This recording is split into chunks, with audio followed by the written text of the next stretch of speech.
Қазақстан аумағы бойынша әлемдегі 9-шы ел болып табылады. Жалпы халық саны 19 миллионға жуық адам.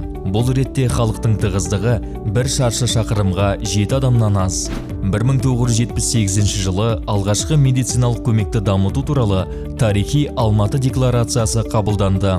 40 жылдан кейін 2018 жылы әлемнің 140-тан астам елі Астана декларациясына қол қойды. Бұл оқиғалардың құндылығы алғашқы медициналық көмектің қолжетімділігі мен сапасы қағидаттарын ұстануда. Қазақстан әрбір тұрғынның денсаулығын нығайту үшін алғашқы медициналық санитарлық көмек жүйесін құруда. Денсаулық сақтау қызметтерінің базалық кешені адамды туғаннан кәрілікке дейін, профилактикадан емдеуге дейін сүйемелдейді.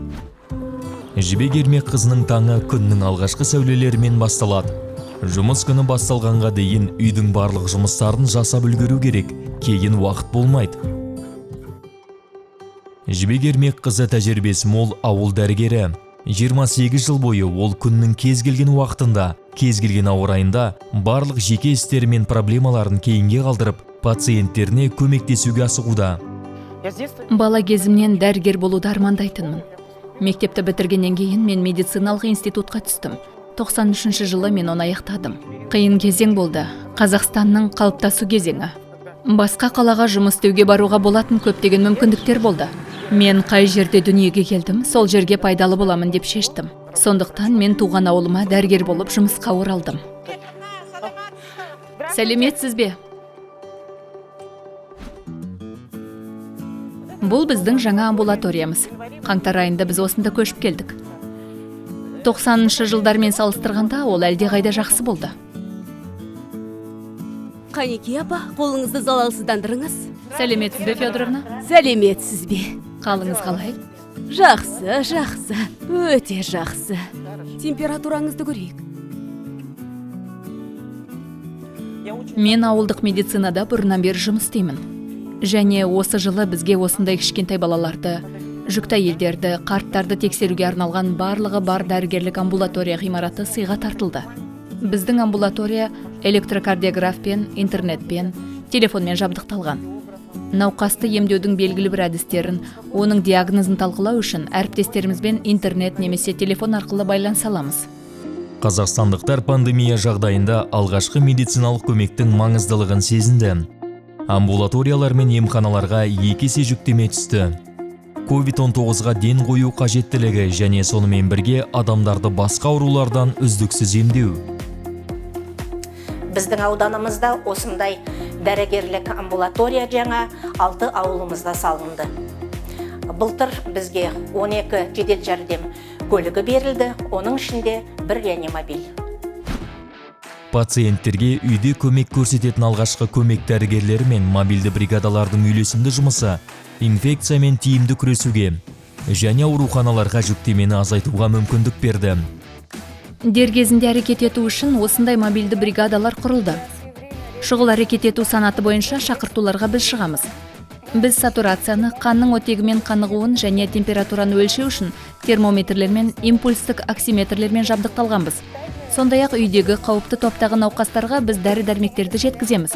Тәуекел топтары бұл қант диабетінің, артериялық гипертензиясы, бронх демікпесі бар диспансерлік есепте тұрған пациенттер.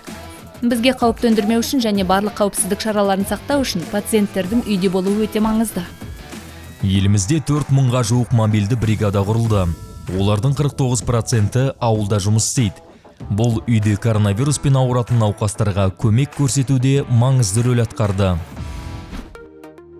Бұл жылжымалы медициналық көлік. Шалғайдағы ауылдық елді мекендердегі ауыл тұрғындарына медициналық көмек көрсетуге арналған дөңгелекті емхана. Осы жылжымалы медициналық кешеннің құрамына акушер-гинекологтың барлық тиісті функциялары бар акушер-гинеколог кабинеті кіреді. Ал мынау УЗИ жүргізуге арналған УЗИ аппараты. Бұл жалпы тәжірибелік дәрігердің қабылдауы. Дәл қазір қабылдауда 1 жасқа дейінгі бала отыр.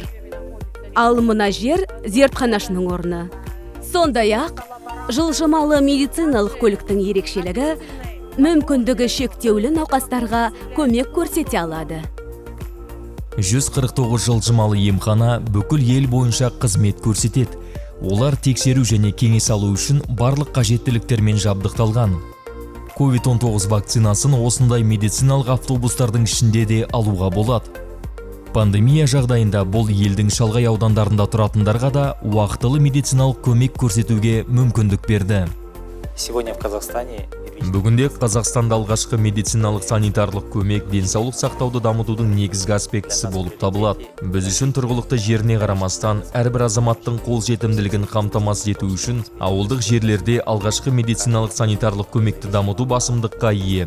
Біз ол үшін 5 жыл ішінде алғашқы медициналық әлеуметтік көмекті қаржыландыруды елдің жалпы бюджетінің 60%-на дейін жеткізуді жоспарлап отырмыз. Бүгінгі таңда біз негізгі рөлді, оның ішінде коронавирустық инфекциямен күрес бойынша инфекцияның алдын алу және халықтың алдын алу үшін бірінші негізгі кедергі болып табылатын бастапқы буын қызметкерлері өзіне алғанын көріп отырмыз. Қазақстандық ауылдарда 4 мыңнан астам учаскелік дәрігер мен 13 мыңға жуық медбике жұмыс істейді. Ауылда медицина қызметкері ерекше мәртебеге ие.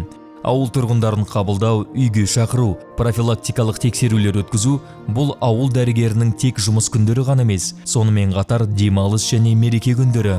Бұл мамандыққа деген жауапкершілік пен кәсіпқойлықсыз мүмкін емес. Ауылдық жерлерде дәрігер мамандығы ең қажетті мамандық. Себебі туғаннан бастап, әр адам бізге, яғни дәрігерлерге мұқтаж. Мен бәрі сау болғанын қалаймын.